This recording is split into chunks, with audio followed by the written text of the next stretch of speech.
E metade do ano 2025 já era, Bernardo. Já foi, já é passado, já é história, Bernardo.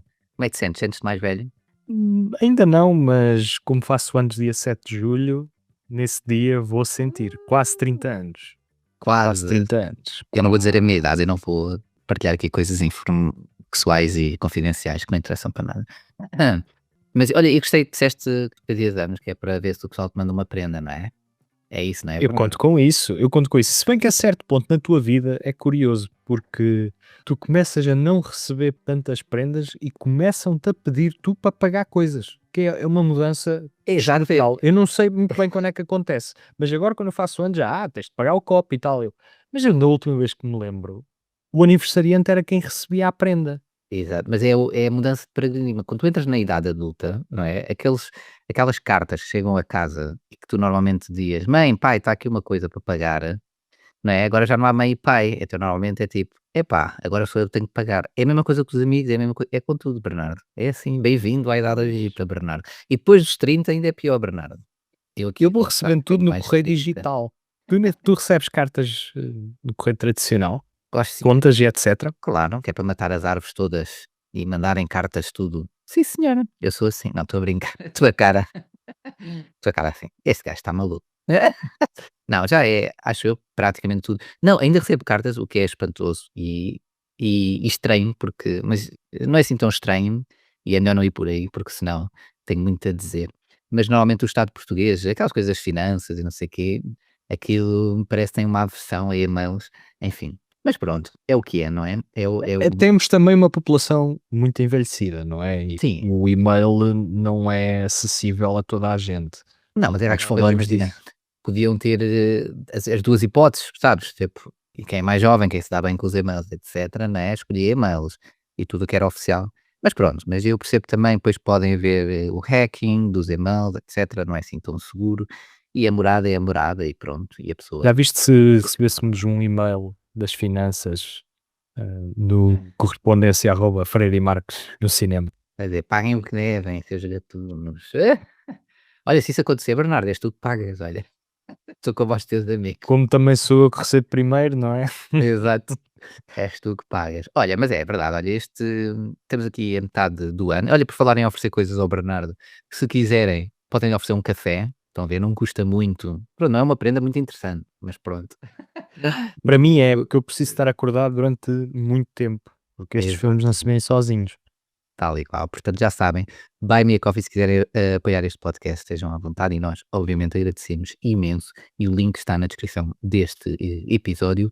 E também, Está mais estava a caro. dizer, está mais caro o café, está tudo mais caro. E os ovos? E os ovos e tudo. Até o preço do bilhete de cinema, por acaso, não sei, mas é capaz de Aumentou em janeiro, em como sempre. janeiro aumentou, não é? Um pouco, Aumentou. assim, de forma generalizada, mas pronto, é o que é. Mas, Bernardo, estava a dizer, temos então um episódio muito especial, portanto, vamos dar aqui um olhinho, porque metade do ano passou, não é? Já só temos metade de 2025 para a frente, a nível de estreias. Tivemos muitas estreias portuguesas. Dar um olhinho aqui na bilheteira um pouco diferente, ver quais é que foram os 10 filmes mais vistos em Portugal nestes primeiros 6 meses, não é? Para vermos como é que estão as nossas contas. A gente tem visto, assim, muitos filmes que realmente levaram muitas pessoas ao cinema, não só os típicos, digamos, blockbusters, mas já vamos lá. Mas também queria contar aqui, Bernardo, uma coisa que é, no outro espaço, aqui ao lado, chamado Cinema em Portugal, estreámos uma rubrica muito gira, também assim um bocado old school, que é para quem tenha ainda, há pessoas que já não têm, digo eu, VHS, DVDs ou Blu-rays, portanto, realizadores, atores, atrizes e por aí fora, vão aparecendo assim alguns episódios no YouTube para poderem então verem algumas das escolhas, das coleções das pessoas. E eu acho que vai ser uma rúbrica assim muito interessante. E podem fazer um dois em um, que é veem a rúbrica e depois ouvem o nosso episódio. Mandam um tss. Nem mais. O que Nem é que mais. achas, Bernardo? Achas Eu bem? para participar na rúbrica teria de ir até casa dos meus pais, porque na minha o espaço que poderia ser dedicado, digamos, a uma videoteca está efetivamente ocupado por uma pequena livraria, porque eu gosto muito de comprar livros físicos, já a mídia física em termos de cinema está praticamente nula nos dias que correm. É muito complicado, muito complicado. Sobretudo por questões de espaço, ou livros ou cinema. E eu, no que diz respeito a mídia física, vou para os livros, porque eu não tolero ler no computador Kindle. mais do que é necessário. Então, tens aqui, estás num podcast chamado Freire e Marques no cinema, não é na livraria ou na biblioteca. Mas também não é no sofá do streaming, Não sei. Verdade, no cinema. apanhaste-me bem, apanhaste bem. Mas olha, tu ainda não sabias, mas tu vais lá parar, com certeza. Já sabes que o convite já está mais que feito, que eu quero saber que pérolas é que tens aí. Mas pronto, vamos ver aqui o que é que se passou metade deste ano, mas há mais estreias, não é, também esta semana. As estreias essas nunca param, todas as semanas vai haver aí, há sempre estreias, não é, obviamente.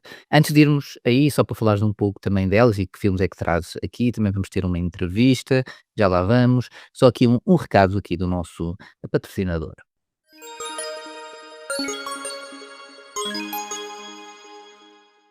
Lembras-te quando as faturas das telecomunicações me tiravam o sono, Bernardo? Claro, até dizias que eram os teus demónios mensais. Pois, mas desta vez segui o teu conselho, contactei a conversas e e-mails e mudei de operadora. A sério? Eu aqui a recomendar-te filmes todas as semanas e é esse o conselho que segues? Sabes, é que ajudaram-me a poupar 20 € por mês. Agora Hum. até já posso ir mais vezes ao cinema e seguir os teus outros conselhos. Ah, olha, lá isso é verdade. O bilhete está cada vez mais caro e a cortar, que não seja no cinema. Então, mas como é que foi o processo com a conversas e e-mails? Então eles analisaram as minhas faturas e deram-me rapidamente um leque de opções com aconselhamento. Nem precisei me preocupar com as letras miudinhas ou taxas escondidas. Uau, excelente!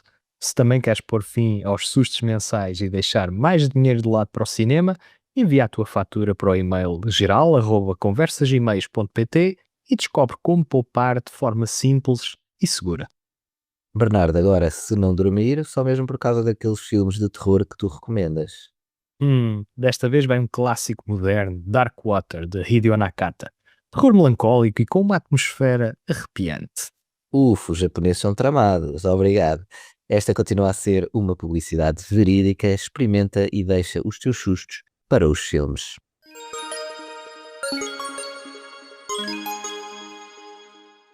Antes de irmos propriamente ao que nos vai ocupar o grosso deste episódio, contar-te apenas a história da minha apresentação no Mar Mostra, a primeira de três, Pois que é. aconteceu no sábado passado. Então, nós tivemos a infelicidade de agendar aquilo para uma hora em que o Benfica jogava. Ou seja, Hum, é difícil competir com a bola em Portugal. Para não dizer impossível, sobretudo quando joga o Benfica. eh, Então, eu basicamente comecei a apresentação no bar para quem estava a trabalhar no bar. E gradualmente é que se foram juntando pessoas à medida que o jogo ia acabando. Mas o curioso no meio disto tudo é que eu tive um momento, cerca de 10 minutos da apresentação, em que eu estava a falar simplesmente para uma rapariga loira, que me parecia estrangeira, mas eu continuava a falar em português e ela continuava a olhar para mim e a ouvir e etc. E a certo ponto virei-me para ela, comecei a fazer a apresentação das curtas-metragens apenas para ela. Mas a certo ponto eu tinha planeado fazer uma questão, que eu vou fazendo questões para interagir com o público.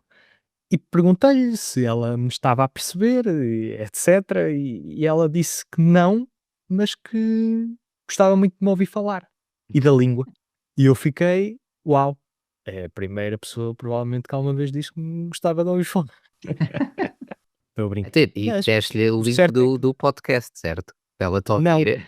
mas mudei para inglês e comecei a fazer o resto da apresentação em inglês. Entretanto, começaram a chegar mais pessoas e eu tive que terminar a apresentação ali a navegar entre o português e o inglês. Mas foi muito engraçado que, quer dizer, em Portugal eu consegui uma primeira espectadora estrangeira mais rapidamente que portuguesa. Exato.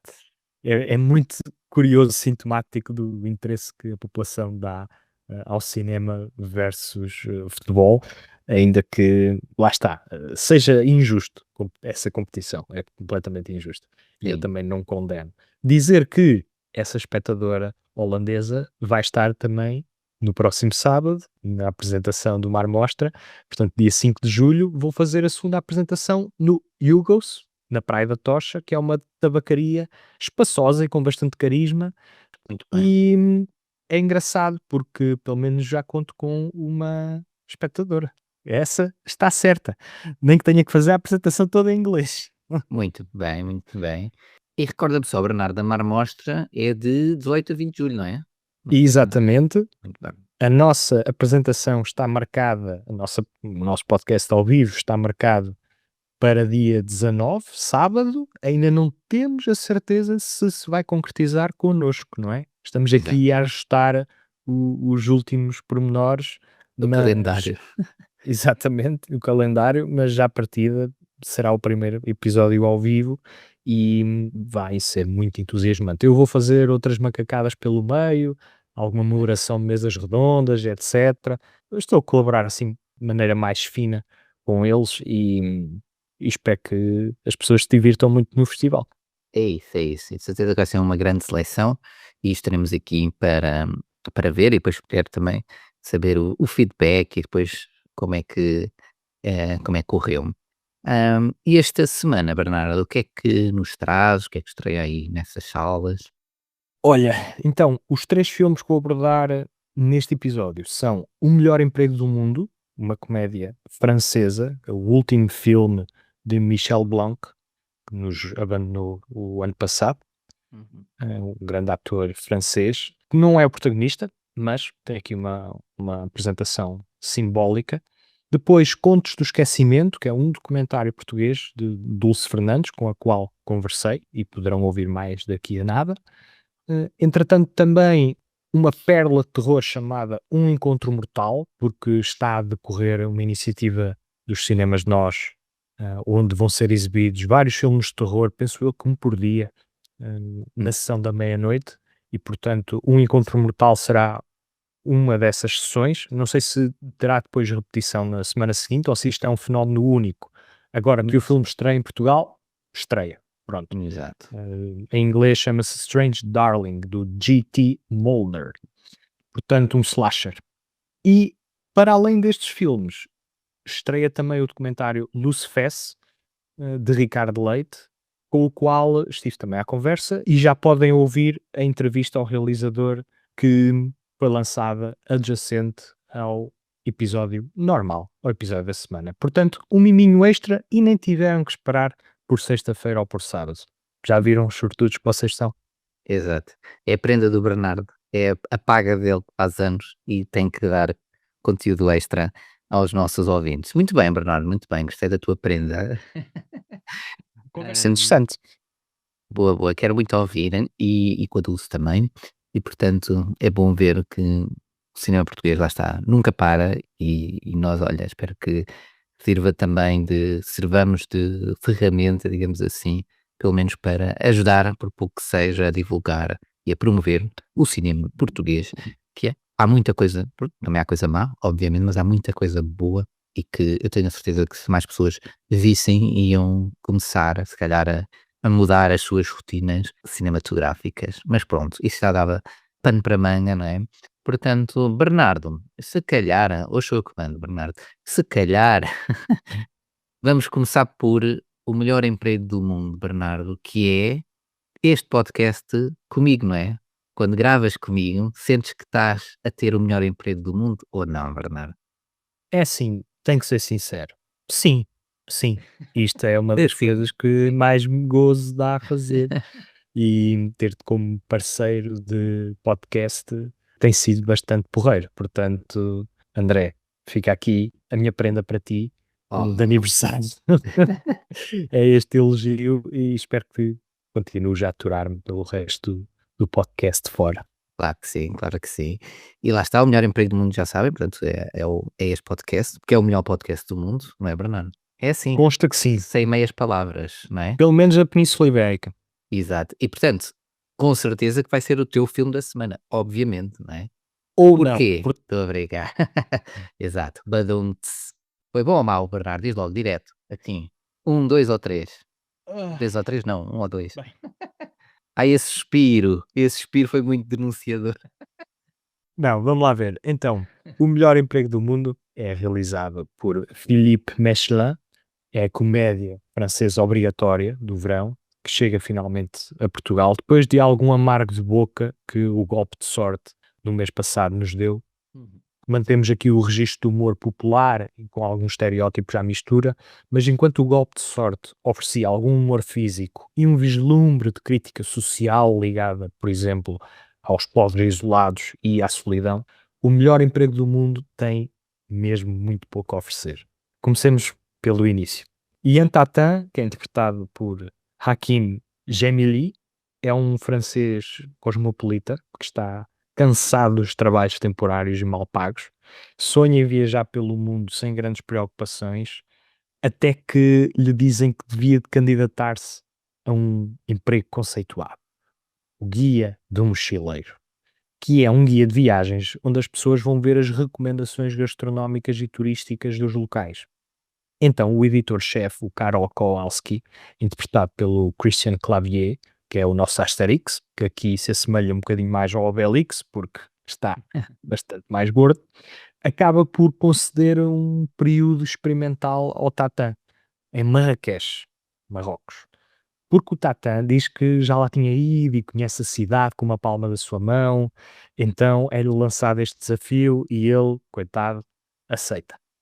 Por lá é seduzido por uma guia turística bastante mal disposta, que o envolve numa operação de tráfico de arte liderada por um mafioso, que é interpretado, lá está, pelo Michel Blanc, aqui, como disse há pouco, no seu último papel para cinema, portanto fez papéis como o emblemático Monsieur Irre, e aqui é reduzido a uma participação muito fina. Mas enfim, o resultado é que o Tata acaba por envolver-se numa embrulhada e nós num filme onde estas duas histórias parecem lutar por protagonismo sem conseguir necessariamente agarrar-nos. Portanto, temos aqui um rol de clichês, como os guarda-costas ineficientes, outros mais específicos, uns reparos específicos sobre a experiência marroquina.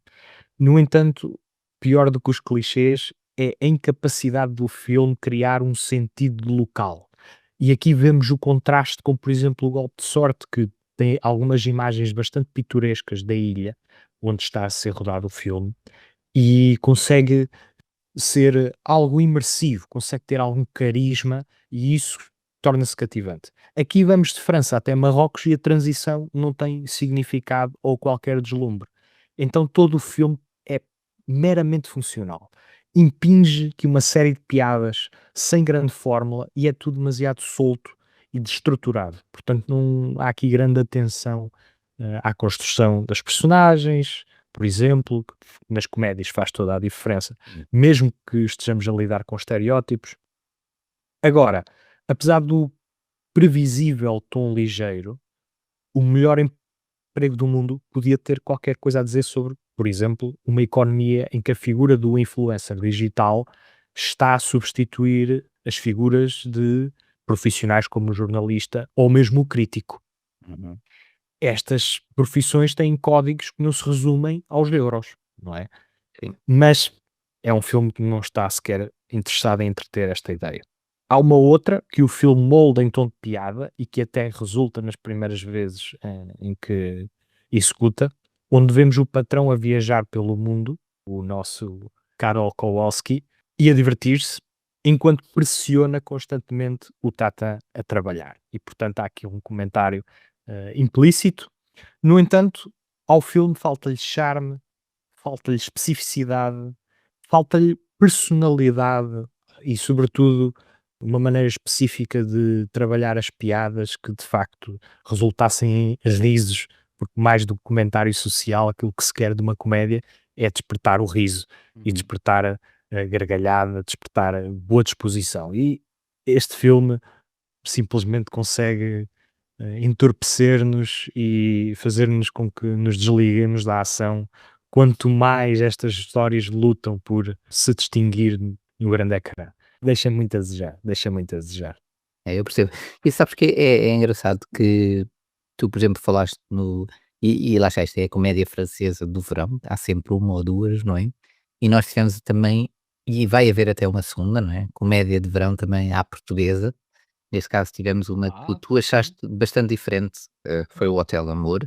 E agora é o Leonel Vieira, não é? O filme do Leonel Exatamente, que é Vieira. o Pátio da Saudade, e portanto há algumas comédias realmente assim mais popularuchas, digamos assim, mas há outras, lá está, que tentam realmente espicaçar ou trazer outros temas mais relevantes. Estou-me a lembrar muito, por exemplo, de Gostes ou Não, por exemplo, de Borat, Uhum. dos filmes do Sacha Baron Cohen, em que aquilo tinha uma crítica política muito lá intrínseca, percebes?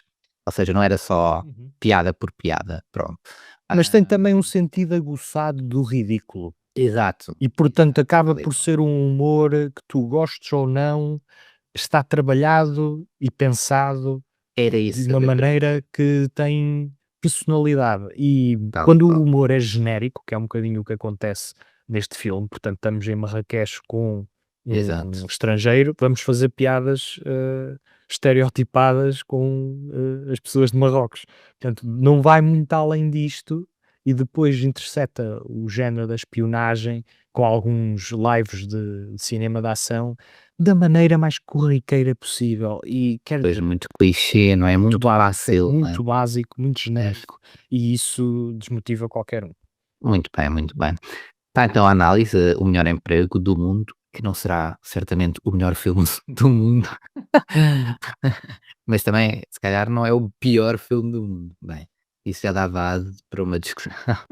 É toda uma outra discussão, porque às vezes o pior filme é aquele que não arrisca em nada, aquele que é tão medíocre, Exato, agita tão poucas águas que acaba por ser esse, se não é o pior filme, é a experiência menos interessante e isso exato, para mim é mau.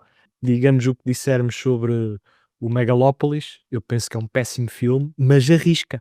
exato, Arrisca-se, a coisa que faz é arriscar. exato, Pronto, depois de facto é exato. uma audácia que Sabes que no gera dividendos, é outra coisa. exato. Sabes que no outro dia, acho que foi no Twitter, de uma coisa que achei muito engraçada e guardei até para memória futura, mas essas coisas às vezes guardo, mas depois também me recordo. Que era qualquer coisa do género, era um crítico de cinema que estava a dizer, há filmes que obviamente há críticas que gostam e é tudo muito subjetivo, gosta ou não se gosta, como estavas a dizer, mas que lhe custa mais quando vê um filme, que normalmente são filmes que ninguém adora, pelo menos, né? Obviamente que as pessoas que o fizeram hão de gostar, não é? Ou, às vezes até não, pode ser um trabalho quase de contrato, mas ele estava a dizer que é exatamente o cinema é suposto ter magia, não é? É suposto sentires alguma coisa. E portanto, gostes ou não, mesmo que não gostes, às vezes há coisas tipo, eu não gosto disto, chateia-me que eles tratem este tema desta ou daquela forma, mas há ali cinema, há ali qualquer coisa. E ele estava a dizer qualquer coisa do género, tipo, quando não há magia no cinema, ou seja, num filme, não é? Não há magia, lá está, não há esforço nenhum, não há nada, não é? É que, pronto, entristece qualquer um. E principalmente Entendo. um apaixonado pelo cinema, não é? Obviamente, porque parece que é uma perda de tempo, não é? É um bocado isso, não é? É um bocado, Às se calhar, vezes trabalho é um bocadinho gera um bocadinho esse sentimento, esse sentimento. porque não é só ver filmes bons. Exato, exato. Mas pronto, olha, se calhar O Melhor Emprego do Mundo é um filme que vai cair no esquecimento, muito provavelmente, daqui a uns Entrar nos tempos. anais do esquecimento. Exatamente. Mas há outros filmes, outras histórias, outros contos, se calhar não entram no esquecimento. Ou entram, viste? Não, este segue foi muito mau, mas pronto. Portanto, isto foi mesmo muito mau. Olha, estás a ver? Foi um momento mau, pronto, mas uma pessoa assume e segue em frente. Assumo. O próximo filme, que é o Contos de Esquecimento, que antes de falar disso, tu tiveste a conversa com a realizadora Dulce Fernandes, não é? Um nome bem português, Dulce Fernandes. E se calhar íamos ouvir primeiro a conversa e depois queria saber também o que é que achaste destes contos do esquecimento, antes de irmos aqui, pois, à nossa bilheteira e dar ali um toquezinho ao cinema de terror. Portanto, os fãs de terror devem estar muito contentes, não é? Agora, cinema de terror à meia-noite com este calor, não é? Que a pessoa sai dali aterrorizada às 2 da manhã, já a tremer das pernas. Uau. Enfim, pronto. Vamos ouvir. Diz, Bernardo. Por acaso há uma estreia mais perto do final do mês, dos realizadores, salvo erro, do filme Talk to Me, que me impressionou na altura Uhum. e são 2 jovens realizadores que vêm aí com um filme, vão regressar, parece-me que em força, mas posso estar enganado. Vamos ter que aguardar um bocadinho mais pelo final do mês de julho. Muito bem, muito bem. Pronto, antes disso, vamos então ouvir a entrevista a Dulce Fernandes, do filme Contos do Esquecimento, que é uma das estreias também da semana, que está aí nos cinemas, e vamos então ouvir a entrevista. Olá, Dulce, obrigado pela disponibilidade para conversarmos um bocadinho sobre Contos do Esquecimento. Como é que estás? Olá, Bernardo, boa tarde. Obrigada por este convite e a oportunidade de falar do filme. Muito calor, não é? Muito calor. São os dias de verão. Dias longos, maravilhosos, mas muito quentes. Se há coisa que não se esquece é do calor, porque é impossível, quer dizer, entra-nos por todo o lado. Mas bem, Quente também estreou o filme no Ainda Lisboa. Aliás, a estreia já foi 2023, certo? Sim, a estreia em Portugal foi. Não, a estreia em Portugal foi em 24, foi o ano passado. Ok, 24, chega agora às salas de cinema. A estreia mundial do filme, vamos lá, a Premiere Mundial Internacional, é que foi no IDFA em 23. Muito bem, muito bem. E é um filme que nos convoca aqui a refletir um bocadinho sobre as evidências encontradas numa escavação arqueológica, numa lixeira em Lagos, onde identificaram cerca de 160 esqueletos e, depois de estudados, o que descobriram é que esse enterro aconteceu por volta do final do século XV, o que coincide ali com o início das nossas explorações marítimas, não é? Este é o teu segundo documentário, depois de Cartas de Angola, que estreou em 2011, também sobre o tema do colonialismo, embora aqui num prisma diferente. Este tema da herança colonial e o facto de ainda não lidarmos muito bem com o assunto tem-te movido enquanto cineasta? Tem aguçado a tua curiosidade sociológica e cinematográfica?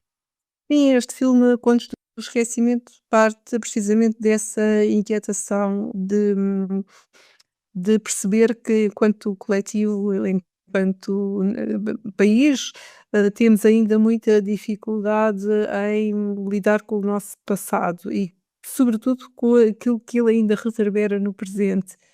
Não só com o passado colonial, mais recente, ainda se se este ano estamos a comemorar 50 anos das independências, portanto já temos 5 décadas e mesmo assim há muita parte dessa história que ainda é difícil, mas ainda mais esquecido e ainda mais ocultado, pareceu-me, era o passado relacionado com o tráfico transatlântico de pessoas africanas escravizadas, que é um passado muito mais remoto, que começou, pode-se situar, em 1444, quando as primeiras pessoas foram, trazidas, para Lagos, no sul de Portugal, e depois foram 400 anos, não é, de tráfico, de brutalidade, de exploração, e o que é que isso não tanto o que foi a história disso, mas o que é isso ainda, perdura no presente. E é essa perplexidade que me levou, a aproximar-me deste tema, penso eu. Muito bem. E de facto é um filme curto, tem 1 hora, no entanto, se há aspecto que deixa inequívoco, é a evidência da crueldade. Aqueles esqueletos agora, pessoas no então, sofreram e a disposição dos corpos assim o evidencia, não é? Não foram mortes brandas ou banais, e isso choca, quer-me parecer, com muitas das narrativas que, por exemplo, os nossos alunos estão hoje mesmo a aprender nas salas escolares. O que é que tens a dizer sobre este choque que parece existir entre o que aconteceu e as narrativas heroicas que de facto nos vendem? Sim, precisamente, essa a pergunta sobre a questão do ensino da história é fundamental. Continuamos sem saber que foram traficadas mais de 6 milhões de pessoas ao longo de 400 anos, em navios com bandeira de Portugal e do Brasil, continuamos, sem fazer essa história, sem fazer essa historiografia, sem saber nenhum detalhe, sobre as pessoas escravizadas, sem ensinar as formas de resistência que também, ocorreram, múltiplas, de muitas formas, de como as pessoas escravizadas resistiram à brutalidade da sua condição. Hum, e continuamos, sobretudo, sem, olhar para o racismo do presente como um legado desse passado. E isso, para mim, é que me parece fundamental, não tanto para conhecermos a história só por si, mas porque é que isso interessa, porque isso nos afeta o nosso presente. Hum, e nesse sentido, o ensino da história serve aqui para perpetuar esta mesma narrativa onde só se conta essa componente gloriosa e aventureira de que falavas. É preciso, para fazermos um caminho de reparação, olharmos para a outra parte, e a outra parte é brutal, é avassaladora e é muito difícil de olhar, mas é absolutamente necessário, eu acho. E é para isso que eu também espero que o filme possa contribuir, para que haja esse olhar e para que se possa fazer esse diálogo e esse caminho de reparação, que passa também, por assinalar no espaço público os locais que são significativos, neste passado, que são locais que nós todos habitamos, diariamente, em Lagos, em Lisboa, e por outras zonas de Portugal, no litoral e não só, e que foram muito significativos na história do tráfico. Em Lisboa continua por se fazer um memorial às vítimas, da escravatura. Em Lagos, o local onde foram feitas as escavações arqueológicas, onde se encontraram estes restos mortais, estes esqueletos, no meio de uma lixeira do século XV, continua ainda também, sem uma memorialização adequada. Não existe um parque de estacionamento e existe um campo de minigolf por cima. Hã, penso que há um processo de memorial em curso, de se fazer ali um memorial, mas isso ainda não aconteceu e, portanto, estas formas de olhar para o passado e de o assinalar no nosso espaço coletivo, público, também são, muito importantes, penso eu. Não se tem que negar, de facto, a coragem que tivemos que ter na época, com todos os riscos e mais alguns, sem mapa, não é? Fomos mesmo ao desconhecido, portanto, isso tem bravura e isso tem aspectos muito positivos que tiveram um impacto cultural enorme e social também, e no desenvolvimento do mundo. No entanto, isto não tem que ser preto e branco, não é? Há aqui muitas matizes e elas parecem ser ignoradas. Sim, precisamente, é difícil, falar do passado que não seja de uma forma binária, não é? Ou glorioso, aventureiro, incrivelmente avançado para o tempo, todos os benefícios científicos, ou a imensa crueldade, brutalidade, a exploração económica, desgraça que foi esta expansão para muitos povos, não é? Hum, e isso é difícil de fazer e eu acho que tem sido tentado, fazer essa síntese ou esse debate ou esse caminho de diálogo e de procura de uma nova forma de identidade, mas que não é fácil.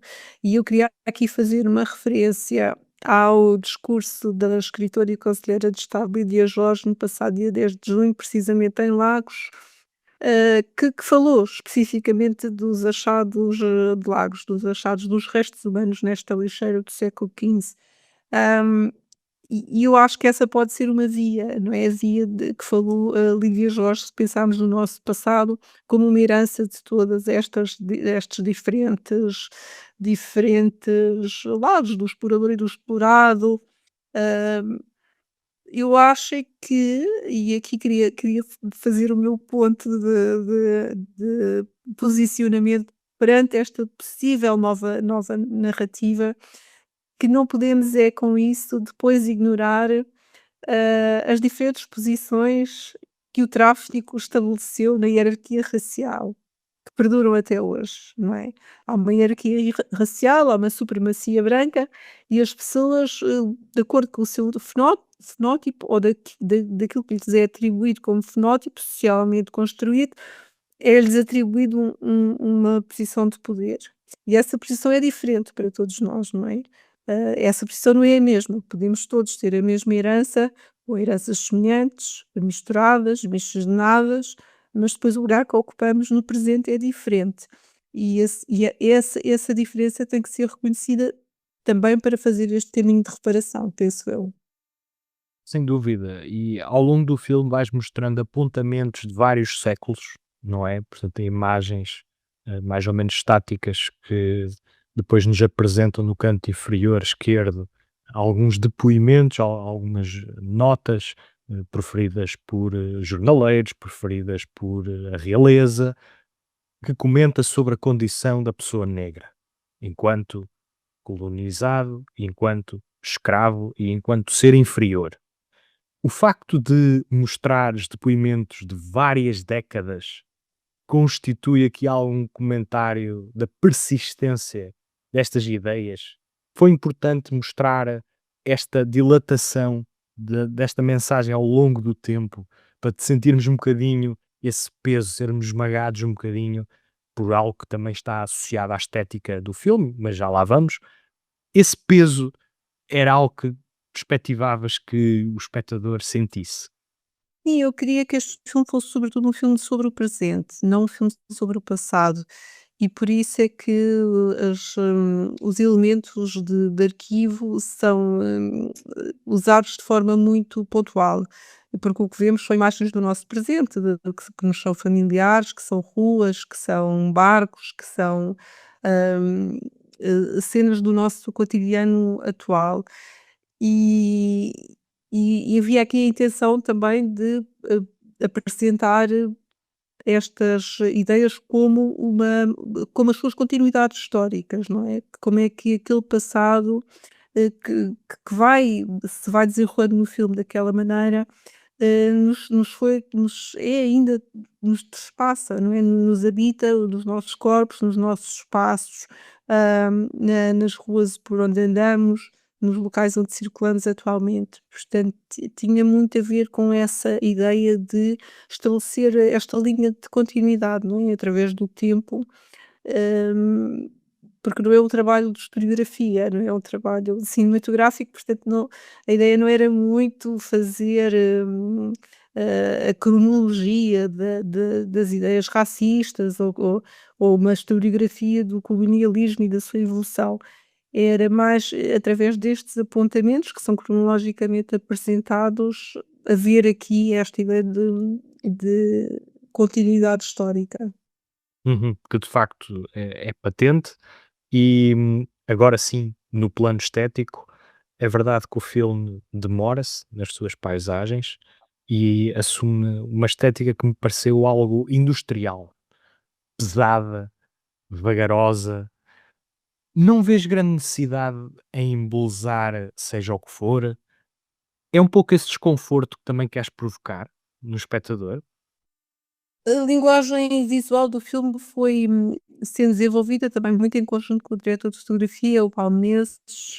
Eu sabia que queria planos, fixos, muito compostos, muito geométricos, hum, e havia uma certa ideia de apresentar, o familiar, aquilo que nós conhecemos como horror, o familiar, o que até pode ser, belo, não é, porque as imagens são bonitas, não são elas próprias, imagens feias. São mas como é que o horror trespassa este familiar, este banal do cotidiano? Acho que era essa a intenção destes planos também muito longos, deixar a realidade acontecer, e criar aqui uma espécie de uma oportunidade de contemplação, para os espectadores, para que as pessoas na sala possam ter, essa calma de se sentirem confortáveis, instaladas, na imagem que estão a ver e para deixar tudo o que o filme vai oferecendo, ser absorvido, não é, dessa forma. Dulce, isto pode ser lido como uma provocação, mas se assim for, força. Este é um filme para ser visto sobretudo numa sala de cinema ou no museu? Numa experiência quase paralela ou irmã ao cinema, ou utilizando a linguagem do cinema para refletir sobre tópicos que estão emparelhados no museu. Porque eu via facilmente várias sequências deste filme no contexto de um percurso por um museu, uma pausa de 15, 20 minutos e ficarmos um bocadinho absortos nas imagens e nas ideias que nos apresentas, seria algo que eu via perfeitamente a acontecer, mas não sei se discordas, se estou ao lado neste comentário, o que é que tens a dizer? Não, eu acho que o filme tem a sua integridade, são 63 minutos e é importante, eu acho que todas as pessoas realizadoras dizem isso dos seus filmes que são pensados para cinema. É importante que seja visto numa sala escura, com condições de imagem e de som, não é? E com o público também. Que não seja um filme para ver no computador sozinho em casa ou com o telefone, enfim, todas essas coisas que nós queremos para os nossos filmes. Eu acho que este em Claro. particular, porque é um filme muito sensorial e muito contemplativo, o som também é uma componente importante do filme, a construção sonora, as paisagens sonoras do filme, não só pelas composições, musicais do Solarge, que trabalhou connosco, mas, também pela própria construção sonora que fizemos, dos planos, mas eu acho que percebo um pouco a tua pergunta, porque o filme tem algo que pode ser, talvez mais, ligado ou mais percebido como uma linguagem da videoinstalação, por exemplo. E Exatamente. nesse sentido acho que a tua observação é pertinente, embora ele não tenha sido pensado dessa forma e como uma instalação será talvez um pouco longa, embora haja instalações muito mais longas, eu acho que se em termos de estrutura, em termos narrativos, teria que ser uma coisa diferente e que é um filme, eu acho que funciona como filme. Não, sem dúvida, isso sem dúvida. Sim, é um filme e a palavra que usaste, integralidade, ou seja, é um filme integral e tem uma certa unidade, e coerência, tanto nos seus ritmos como nas suas intenções e, portanto, não há dúvida de que é um filme. Eh, a minha pergunta é no sentido da qualidade do espectador, onde é que poderíamos encaixá-lo e isso até poderia ter mais do que uma função, não é? Mais do que uma função cinematográfica, ter uma função ligada à videoinstalação. Pronto, era um bocadinho, por aí. E neste sentido, para terminarmos, quem é que faz o cinema que te interessa atualmente? Pois essa pergunta eu pensei que ias perguntar e portanto estive a pensar um bocadinho, porque quando me perguntam essas coisas assim de repente, Não gosto nada de ser previsível. as pessoas perguntam sobre as referências cinematográficas e isso é sempre uma pergunta às vezes um bocadinho, é uma pergunta, pertinente, legítima, tudo bem, mas, É curiosa, sobretudo, porque neste género cinematográfico que evocas, podes ter referências que interessem a quem nos ouve e a mim também, e referências que sejam desconhecidas. Então há sempre essa curiosidade de perceber não só o que interessa à pessoa, eu penso que é um bocadinho sempre o fundo desta pergunta, não só o que interessa à pessoa com a qual estamos a conversar, mas também de revelar algum véu daquilo que inspirou porventura o Contos do Esquecimento ou cineastas que de alguma maneira estejam a fazer este cinema, mais vagaroso, mais histórico, com este cariz de investigação, colonial até, porventura, é uma questão de perceber qual é a resposta. sim, eu acho que o filme foi construído na montagem e o montador do filme, o Mário Espada, nós falámos muitas vezes sobre isto e, nós não tínhamos propriamente modelos para esta linguagem cinematográfica, para o território que nós encontramos para o filme. Hum, Há filmes que eu gosto e que me influenciaram e nos quais eu me apoiei, não tanto pela linguagem cinematográfica ou como referências cinematográficas, mas para resolver outras coisas na minha cabeça. e eu vou mencionar 2 da Chantal Akerman, que é uma realizadora que eu gosto muito, que são o Sul e o Do Outro Lado, que têm a ver com este tema também pelo seu conteúdo, mas não pela sua forma, porque são filmes completamente diferentes na forma. Ah, depois posso também mencionar a Susana de Sousa Dias, que estive ligada ao filme, foi uma espécie de uma mentora para nós, ela também faz parte da Quintop, que é uma das empresas produtoras do filme, e que nos acompanhou muito, e o filme dela, o 48, que é um filme, também uma referência obrigatória do nosso cinema documental, mas é um filme de arquivos, com depoimentos diretos, portanto, na forma também não se relaciona com o nosso e com os materiais que nós tínhamos. Mas referenciei essas 2 até porque são mulheres realizadoras, que também convém sempre sublinhar. E não nos têm faltado outra realizadora que também trabalha no registro documental e que eu tenho acompanhado com entusiasmo, é a realizadora do Rosinha e Outros Bichos no Mato, a Marta. Marta Pessoa, exatamente. Outro nome, mais um, no feminino, que acho que devemos de sublinhar. Bem, Dulce, muito obrigado por esta entrevista, por teres comentado o filme Contos do Esquecimento, que estreia hoje nas salas de cinema e, portanto, fica aqui a indicação. Se têm interesse nos tópicos que temos estado a conversar, já sabem. Dulce, muito obrigado novamente e encontramos-nos no cinema. Obrigada, Bernardo, obrigada pelo convite.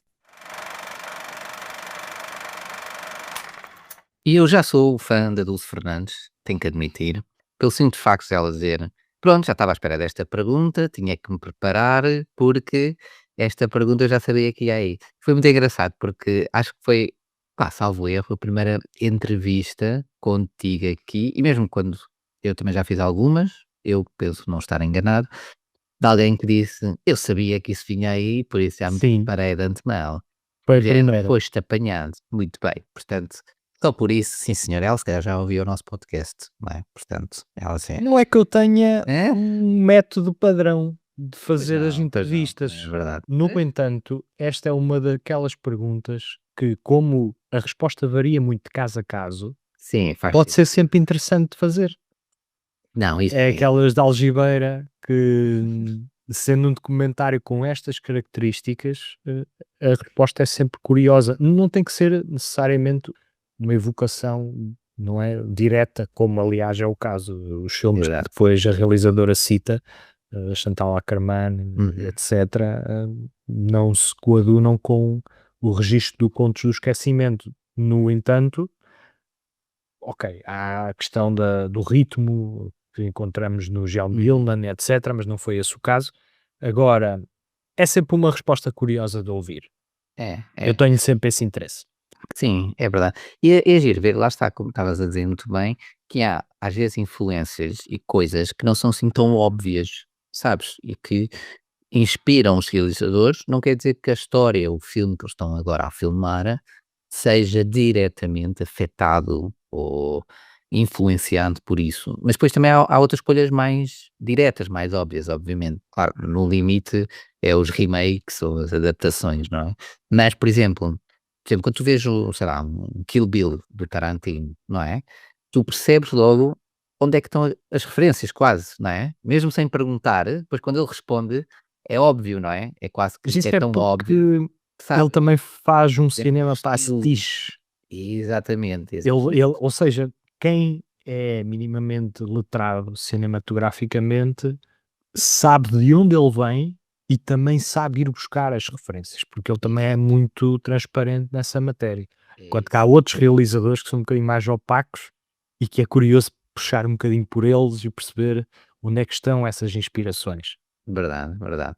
E é isso, e há umas, era o que eu estava a dizer, há umas escolhas mais óbvias, como o caso, o exemplo que eu estava a dar, e há outros que não, que se calhar pode ser estes contos do esquecimento.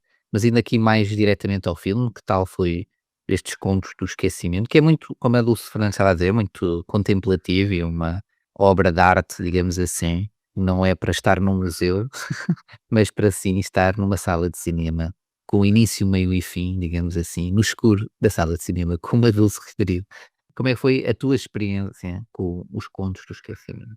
Olha, então, não abusando muito da sinopse, porque já temos aqui um bocadinho esses apontamentos na introdução da entrevista, Uhum. o que se trata aqui nos contos do esquecimento é sobretudo esta tensão entre aquilo que nós historicamente conhecemos hoje no que diz respeito ao tráfico transatlântico de pessoas escravizadas em Portugal.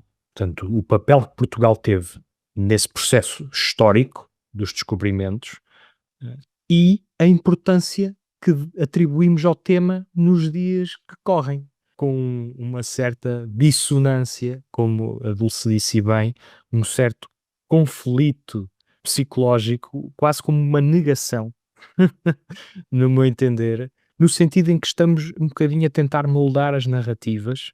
A história é escrita pelos vencedores, como bem Uhum. sabemos, e se utilizarmos essa máxima e aplicarmos-la à experiência negra, os africanos têm estado sempre na moda baixo, têm sido sempre pessoas de pele branca, portanto os caucasianos, a escrever de facto a história. No entanto, depois a agravante é a seguinte: existe no meio artístico e cultural português uma certa água que borbulha sobre estes tópicos. Temos tido diversos filmes, livros e outras obras de arte a retratar o tema do colonialismo e a informar-nos sobre ele.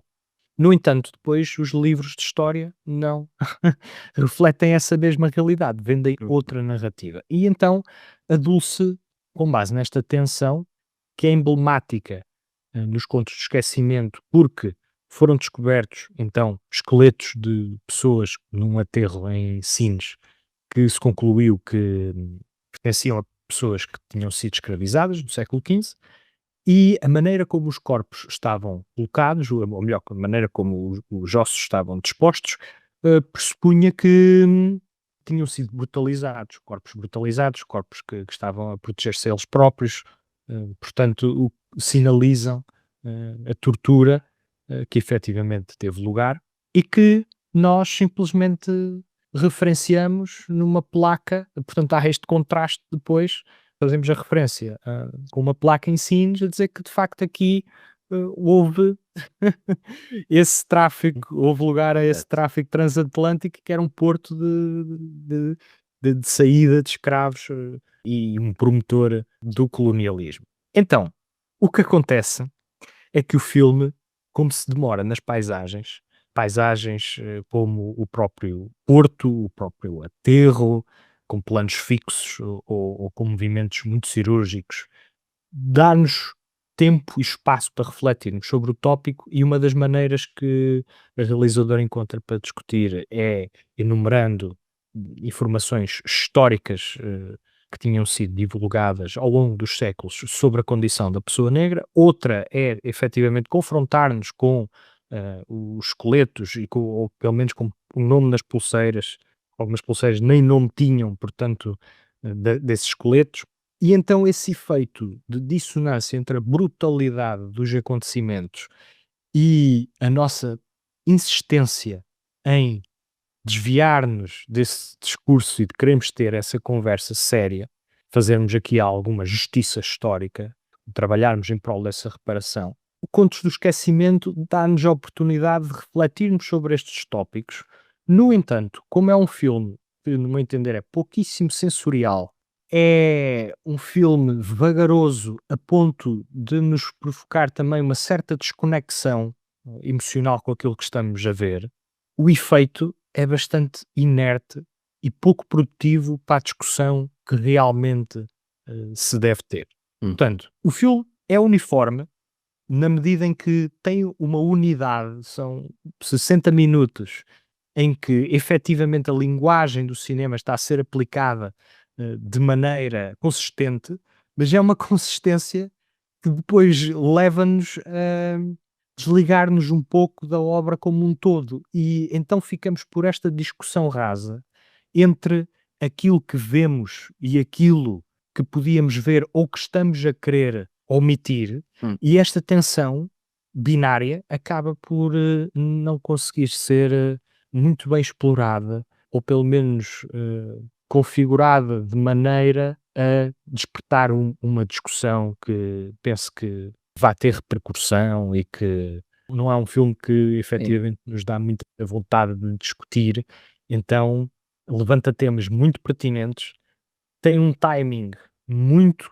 pertinente, tendo em conta o momento que estamos a viver, mas enquanto cinema, penso que é uma obra algo insuficiente, tendo em conta o objetivo, espevitar o interesse para o tema.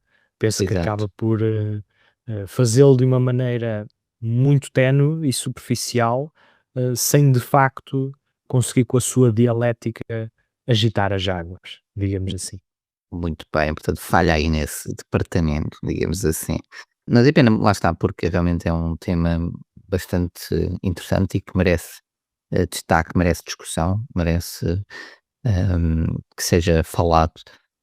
Mas também há outras, lá está, outras propostas que já falam também de temas semelhantes e, portanto, mas fica aqui, obviamente, a nota e está aqui, Contos do Esquecimento, para quem quiser. Está disponível agora está nas salas de cinema, é uma das estreias desta semana. E muito obrigado, Sr. Bernardo Freira, pelas suas calorosas palavras. Era essa. E vamos então dar aqui um olhinho, se calhar, a esta bilheteira, mas fazendo aqui um pouco um resumo destes primeiros 6 meses de 2025. Portanto, estamos oficialmente em julho e, portanto, já passaram os 6 meses e já temos aqui dados dos primeiros 6 meses de bilheteira, muito rapidamente, porque já agora dar aqui um toque, no fim de semana passado, ou mesmo o último fim de semana de junho, em que tivemos aqui 2 estreias no top 10, portanto, uma delas foi Megan 2.0, em oitavo lugar, portanto, quase com 4.000 espectadores, acho que não foi muito mau, mas, estava à espera de maior sucesso devido aqui a ser uma sequela, não é? Mas tivemos aqui realmente um novo número um que acho que temos que destacar, que é o filme F1 filme da Fórmula 1, que é protagonizado por Brad Pitt, que realmente conseguiu levar muitos fãs. Já era um pouco, talvez, expectável, mas levou mais de 60.000 espectadores no seu fim de semana de estreia, portanto, é realmente dados muito bons. Em segundo lugar, por exemplo, Como Treinar o Teu Dragão, não chegou sequer aos 19.000 espectadores e, portanto, a Fórmula 1 é sem dúvida aqui um novo rei da bilheteira em Portugal, mas não é certamente o rei dos primeiros 6 meses de filmes que estrearam em Portugal. Mas vamos aqui então André, dar só ver. nota Sim, sim. de Hotel Amor persistir no top 10 em 10º lugar. É verdade, sim senhor. Portanto, O Telemor, um filme português dentro do top 10 por 2 Na semanas. segunda semana, ora bem, Exatamente, já é realmente de saudar e numa ainda bem. semana em que estreiam 3 filmes, ou melhor, que estrearam, Uhum. 3 filmes portugueses, o Hotel Amor ainda assim, com os seus frutos de esforços de marketing, Verdade. de facto aqui a mostrar-nos como é que se aguenta numa bilheteira, apesar destas estreias pesadas como a Fórmula 1. Exatamente, portanto, filme português dentro do top 10, O Telemor, levou mais de 1000 espectadores no fim de semana e que está aqui de parabéns. Gostava que levasse realmente mais pessoas também, mas pronto, é o que é. Mas vendo aqui então o top 10 de 2025, é muito curioso como ainda temos aqui filmes do final de 2024 que estão aqui dentro do top 10 de 2025, portanto, desde 1 de janeiro, está bem? Até ao final de junho, em que, por exemplo, em 11º lugar temos o filme Vaiana 2, portanto, que foi uma estreia de novembro, salvo erro, de 2024, em 11º lugar. Em 10º lugar temos o filme Thunderbolts, em 9º lugar Paddington na Amazónia, em 8º lugar Capitão América Admirável Mundo Novo, em 7º lugar Sonic 3, o filme, em 6º lugar Branca de Neve, 5º lugar, agora antes de ir aqui ao top 5, se calhar só de referenciar que realmente isto são tudo filmes digamos, de blockbusters, né, considerados blockbusters, e que são poucos os filmes que realmente têm números tão elevados que não sejam, digamos, blockbusters ou considerados como tal. Mas pronto. E já agora, em 12º lugar, temos Como Treinar o Teu Dragão, que é um filme que está ainda esta semana em segundo lugar, portanto, que estava em primeiro lugar também, e portanto, aqui já a entrar no top 15 nacional, com 2 semanas de estreia, o que é de louvar. Mas pronto, nenhuma surpresa até então, portanto, acho que são filmes que todos estes, salvo erro, Paddington acho que não, mas todos os outros estrearam em primeiro lugar. Thunderbolts estreou em primeiro lugar, a Capitão América também, Sonic 3 também e Branca de Neve também, julgo eu. Pelo menos Branca de Neve acho que só uma semana, mas pronto.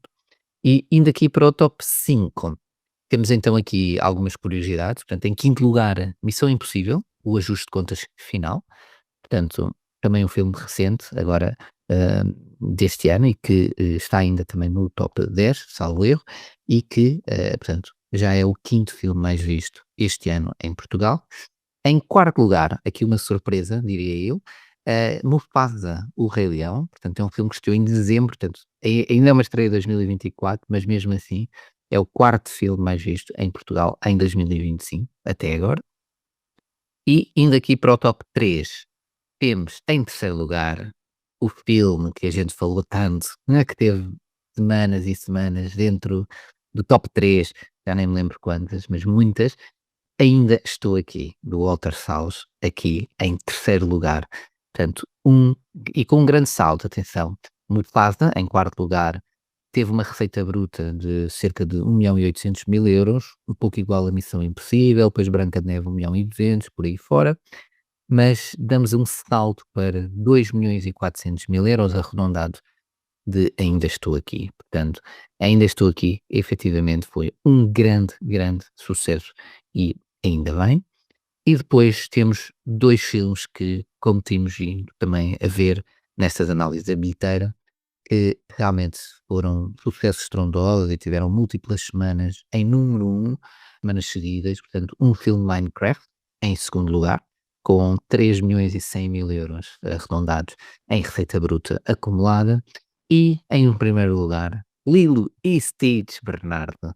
Aqui é o filme mais visto até agora deste ano, já com uma receita bruta de 3.337.000 euros, portanto, acumuladas. E é um filme que ainda está também no top 10, obviamente, e que é realmente o grande sucesso deste ano. Este e o filme Minecraft estão ali também muito parecidos, apesar que o filme Minecraft já estreou há umas semanas atrás, há mais tempo, mas Lilo e Stitch, e certamente que chegando o final de dezembro e olhando para o ano todo, Lilo e Stitch certamente vai estar dentro do top 5, quiçá até mesmo top 3, ou mesmo em primeiro lugar, nunca se sabe, hum, que realmente está a ter muito sucesso. Um filme Minecraft também já era previsível. A grande surpresa aqui acho que é Ainda Estou Aqui, Mufasa, que teve uma estreia ainda em 2024, ali com Vaiana 2 quase no top 10, mas a não entrar. E depois é tudo expectável, não é, Bernardo? Assim, blockbusters atrás de blockbusters. Sim, e repara que tanto Minecraft como Lilo e Stitch não estrearam há assim tanto tempo. Exato. Portanto, o facto de estarem em primeiro e segundo lugar é significativo. Significa mesmo que o apelo para irem ao cinema foi enorme, enorme. E isso só esmaga ainda mais o Hélio, não é? Que é aqui a proposta Calhou. da Pixar e, portanto, nos estúdios vão tirar as suas conclusões. Portanto, Quartel de Abrantes, tudo como dantes. Exato. Sequelas, propriedades reconhecidas em primeiro lugar e segundos e terceiros e por aí fora. Temos ainda um apontamento da Marvel que está ali a lutar pela sua sobrevivência. Vamos ver o que é que acontece com o Quarteto Fantástico, que está Mas mesmo este mês. assim, pois, mesmo assim, tive ali, portanto, Capitão América, Thunderbolts ainda, mas sim, não está ali já nos primeiríssimos Exatamente. lugares. Portanto, não sei, veremos. Apesar que nós também temos uma estreia muito, muito grande, mas é mais no final do ano, que não sei se vai abalar aqui dentro do top 10 ou já também mexer na bilheteira do ano que vem, que é o novo Avatar, que estreia em dezembro. Exatamente. Esse já Certamente, sabemos que é um colosso de bilheteira, sem dúvida. exatamente, vai Pode ser ser, péssimo, como foi o último filme, mas que vai mas fazer grandes números, vai. exatamente, E vamos ver como é portanto, que é a performance do Mundo Jurássico, que estreia hoje no é cinema. exatamente, é o que eu estava a dizer, portanto, também há aqui mais umas estreias que se calhar ainda vão tirar ali a coroa ao Lilo e Stitch, e temos, lá está, aqui alguns filmes. Como Treinar o Seu Dragão também acho que foi uma surpresa, estar ali tão perto do top 10 em tão pouco tempo também. E portanto, vamos ver, temos Mundo Jurássico, temos assim essas estreias, temos novos filmes da Marvel, o Quarteto Fantástico, temos Avatar. Eu sei que há mais uma ou outra assim maior também, mais para o final do ano, mas não me estou a recordar agora. Mas sim, temos assim alguns filmes que vão aí mexer ainda com a bilheteira e nós estaremos aqui também para dar um olhinho. Portanto, metade do ano já está aqui, já está, já foi, e agora venha a próxima metade de 2025. Agora, Bernardo, tu que és super fã de filmes de terror, não é? Foste ver o filme Strange Darling, não é? Que traduziram aqui para Um Encontro Mortal, que é um título péssimo, digo desde já. Mas Strange Darling é um filme que eu vi, Bernardo. Vou fazer uma festa, porque eu normalmente não vejo os filmes. Mas este eu já vi antes de ti, Bernardo. Hã? Toma lá e vai, embrulha. Olha, é a tua prenda. Pumba. Viste-o antes, disseste para eu ver, eu vi, comentei contigo e de Hã? facto é uma boa surpresa aqui nos slashers. Portanto, Um Encontro Mortal em português leva-nos aqui a um embate entre o demónio e The Lady, Da Lady. Da a Lady. senhora. Portanto, entre o demónio e a senhora, num filme que, na essência, começa como aquela perseguição entre o gato e o rato, Uhum. mas que acaba por subverter as expectativas. É um filme sobre um caso de uma noite que vamos vendo numa série de episódios que nos levam para a frente e para trás aqui no enredo, eh, sobre um homicídio em série. A premissa não poderia ser mais simples. Há um encontro mortal depois da fama que o assassino ganhou numa série de outros encontros que acabaram em mortes, e portanto nós somos aqui confrontados com uma espécie de thriller erótico, com aqui lives de horror que Sim, são bastante patentes ao estilo dos slashers. Só que há aqui qualquer coisa de surpreendente, não é? Não tem que só que ver com a estrutura que sim, anda para a frente e para trás e desmonta o próprio filme, ou obriga-nos a desmontar o próprio hum, filme, como também as nossas expectativas e que estão muito ligadas às convenções de um género que desde o Sexta-feira 13 ou aí até antes, o sim. Halloween nos tem Halloween e por aí fora. empurrado para a narrativa da rapariga final, para o sexo castigado, para uma série de mortes criativas.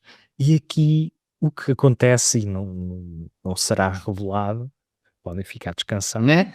é um filme que, de facto, põe-nos a conversar não apenas sobre as nossas expectativas face ao género feminino e ao género masculino, Uhum. mas também evoca uma discussão cinematograficamente densa, porque temos estado aqui a conversar sobre alguns filmes que caem no esquecimento completamente, e este Encontro Mortal é sem dúvida para mim um dos filmes que ficam este ano.